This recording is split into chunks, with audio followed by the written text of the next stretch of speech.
This is your brain-friendly guide to the OSI 7-layer model, the OSI 7-layer model for dummies, or the OSI 7-layer model for people like me. We're talking about the OSI 7-layer model for IT professionals, or people that really know what they're doing. The OSI model stands for the Open Systems Interconnection model, which is probably something you are not going to have to remember on any certification exam. It's also known as the IT organization that likes really long names. This is a model that explains the different segments of a network. It helps IT professionals conceptualize the ways in which a network will be broken down.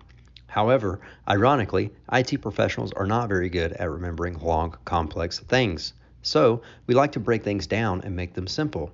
We like to use memory tricks that can help us.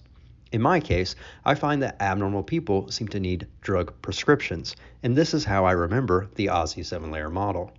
You can use this phrase to help you remember the different layers, starting with abnormal, which represents the application layer. We can remember that abnormal represents the application layer because application developers, aka software developers, are a little abnormal. They're weird and they do things like not hiring people that use space tabs.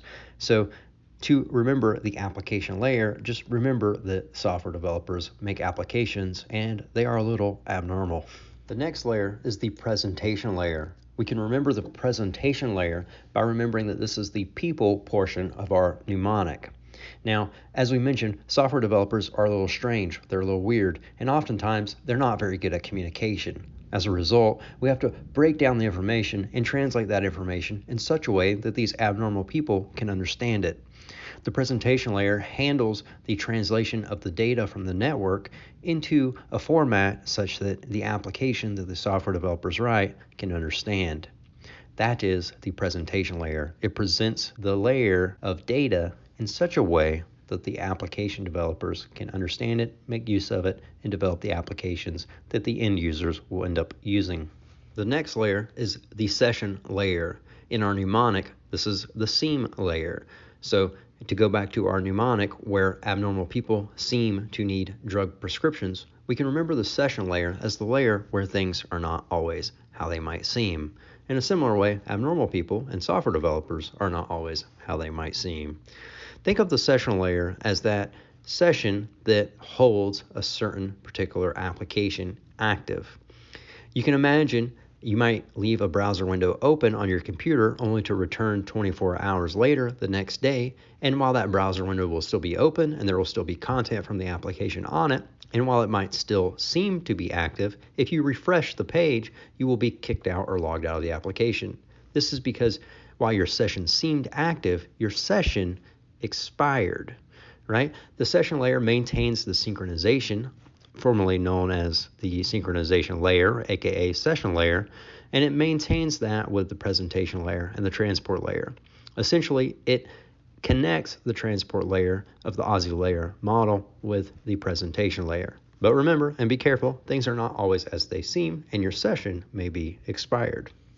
The next layer is the transport layer. This layer is responsible for breaking data into chunks and transmits data using transmission protocols. You can think of TCP and UDP. In our mnemonic, this is the to portion of abnormal people seem to need drug prescriptions. To is normally in reference of sending something to something or needing something. And in our case, the network needs data to be sent to and from something. So transport layer is the layer that breaks data into chunks and transmits that data to different parts of the network using protocols like TCP and UDP. The next layer is the network layer. This is the layer that obtains the software addresses, that is, the IP packets that are created at this layer. The hardware on this layer might be things like routers, and the protocols might be things like Internet Protocol or ICMP. We can think of the network layer as something that the network needs, right? After all, it is a network. So it needs things like routers, most likely, to transmit that data, to transmit those software assigned addresses like IP packets.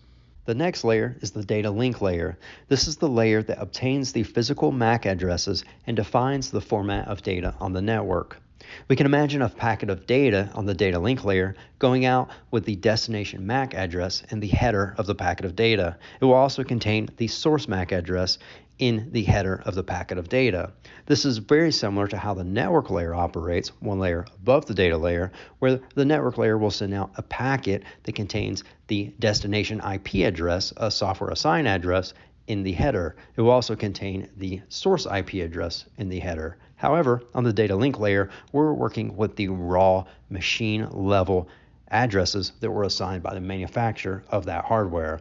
For the hardware, we can think of things like switches, bridges, network interface cards, and we can also think of things like NCP or Network Control Protocol and PPP or point-to-point protocol. Finally, we have the physical layer. This is where the rubber meets the road, or where the transmitted raw bit stream happens over the physical medium. For this layer, we can think of cabling, we can think of hubs, modems, repeaters, things that really just are the means or the medium for which that raw bit stream of data gets transferred. So hubs just kind of pass that data from one hub to the rest of the nodes on the network, or they pass that information elsewhere. Repeaters, same thing, and cabling, same thing. It's that raw physical portion, you can put your hand on it, of the network. We can think of things like Ethernet for the protocol, or Universal Serial Bus, USB, Bluetooth, digital subscriber line, etc. But the big thing to remember for the physical layer is it usually refers to cabling. To recap, you can use the mnemonic "abnormal people seem to need drug prescriptions" to remember the OSI layer. Now, if that does not work for you, there are two more mnemonics that may. The first is "all presidents say they never did pot," and the second is "please do not touch Superman's private area." We'll let your imagination do the rest, and happy studying. If you like this channel and the No BS guide to content, feel free to subscribe. It helps the algorithm and helps the channel, and doing so is free. You'll get more help as you study for your exams. The other thing that you can do is get Network Plus, the Simplified Guide. It's available on Amazon, and it helps the channel in a financial way.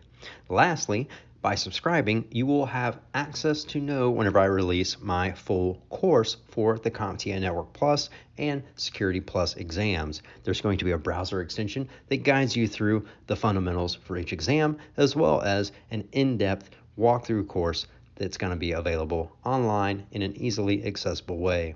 That's all I have for this video. Till next time, take care.